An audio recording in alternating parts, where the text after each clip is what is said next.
Selamat bertemu kembali dalam materi pembelajaran bahasa Indonesia untuk kelas 12. Kali ini kita akan membahas tentang teks novel.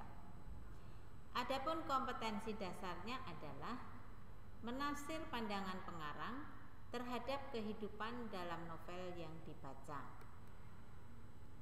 Nah, untuk itu kita akan membahas A sampai dengan C, yaitu A. Pengertian ciri-ciri dan jenis novel, B. Pandangan pengarang terhadap kehidupan dalam novel, C. Penyajian hasil interpretasi terhadap pandangan novelis.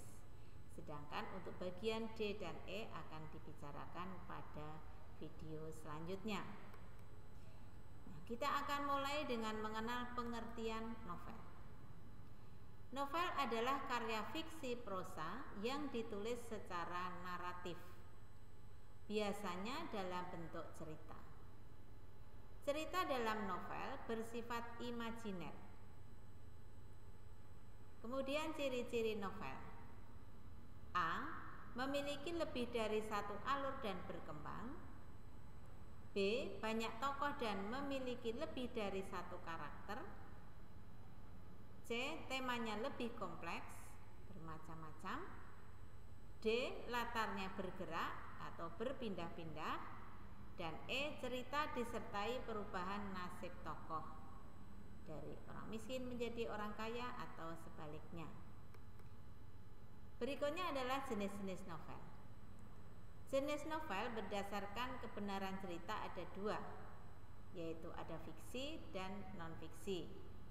Novel fiksi adalah novel yang berisi sesuatu yang sifatnya imajinatif. Sedangkan novel non-fiksi isinya benar-benar terjadi.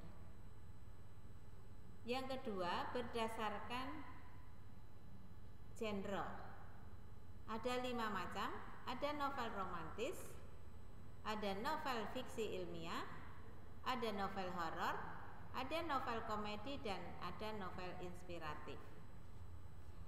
Yang pertama, novel romantis. Novel romantis berisi tentang kisah cinta, penyesalan, penerimaan, ataupun kasih sayang. Kedua, novel fiksi alamiah. Novel fiksi alamiah mengandung cerita yang memerlukan pemahaman tentang ilmu pengetahuan, misalnya fisika. 3. Novel horor. Novel horor, novel yang berisi sesuatu yang menyeramkan atau menakutkan. Keempat, novel komedi, yaitu novel yang isinya kelucuan. Dan yang terakhir adalah novel inspiratif, ya, atau novel yang dapat menimbulkan inspirasi bagi seseorang.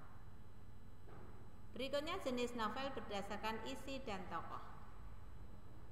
Ada 4 macam.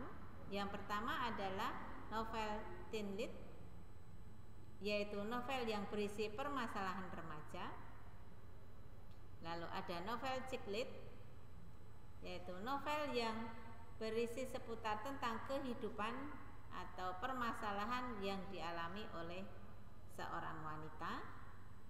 Yang ketiga adalah novel song lit, yaitu novel yang ceritanya berasal dari lagu.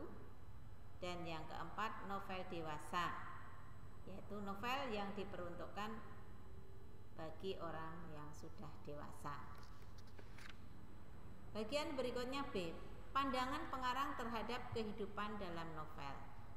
Di sini terbagi menjadi 2, yaitu pengertian pandangan pengarang dalam novel dan penafsiran pandangan pengarang dalam novel. Pengertian pandangan atau penafsiran dalam novel. Pandangan atau penafsiran adalah bagian dari suatu penggambaran informasi yang diubah untuk menyesuaikan dengan suatu kumpulan simbol spesifik.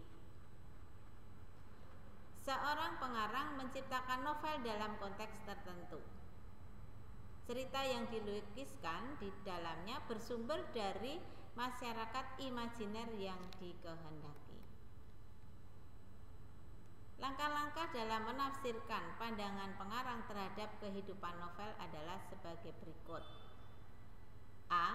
Membaca keseluruhan isi novel. B. Memahami isi novel secara mendalam. C. Mengetahui biografi atau kehidupan pengarang. D. Mengaitkan kehidupan pengarang dengan kehidupan dalam novel. Berikut bagian C, penyajian hasil interpretasi terhadap pandangan pengarang. Ada dua hal. Yang pertama, interpretasi terhadap pandangan pengarang.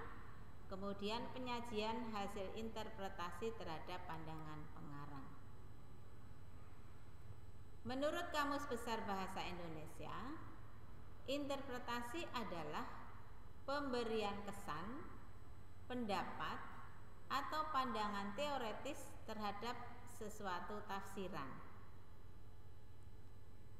Penyajian hasil interpretasi terhadap pandangan pengarang adalah memberikan pendapat terhadap hasil tafsiran pengarang, baik secara lisan maupun tulis.